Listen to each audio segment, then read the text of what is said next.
here are the pieces of equipment that I have to show you. We're going to talk about AV switch boxes and splitters, but the reason why I have all these AV gear to show you is because I use the Cloner Alliance Box Pro. Back you have an HDMI input and a multifunctional analog audio input called the Multimedia Interface, or MMI. This can give you composite, component, and VGA. So, what do I use to coincide with this? Let me show you. Let's just start off with the HDMI output for my Cloner Alliance Box Pro. I use this. This is from Ghana. This is a bi-directional HDMI switch, as well as an HDMI splitter. So how do I connect the Ghana splitter/switch to my output of the Cloner Alliance? Well, take a look at this. This is a simple 2-inch HDMI male-to-male 2.0 cable. To be clear, I labeled all my cords and accessories. Here, on this label, goes into the Ghana device, like so.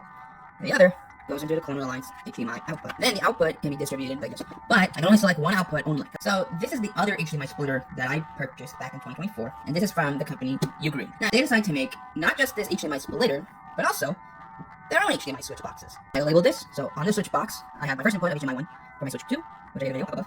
My switch 1, my Wii U, my laptop HDMI, and a test bench or other input. Then, with this weird quirky HDMI link cable I made, it goes into the input of the splitter here, and I distribute it to either my third HDMI input of my TCL TV, my Cloner Alliance Box Pro, and my ViewSonic portable monitor, the VA1655. And I have a spare one in case I need another fourth output. And I just stacked the switch box on top of the splitter.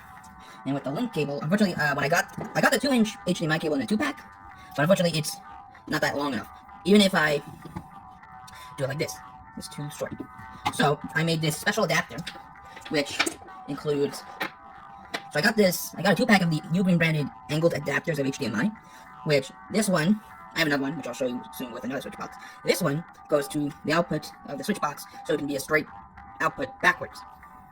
Then I have this flexible HDMI male to female extension, which I do like so, to kind of bend the cords later on. Then, so I also have another spare short length cord, which I connect to, either of these cords will be the main connection to the input of the splitter.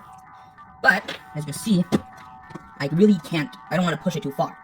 So, in order to make it a little bit more longer of an extension, you can get a female to female coupler, connect it like this, and the other female end to the male of this other cord, and then goes into the input, and there you go.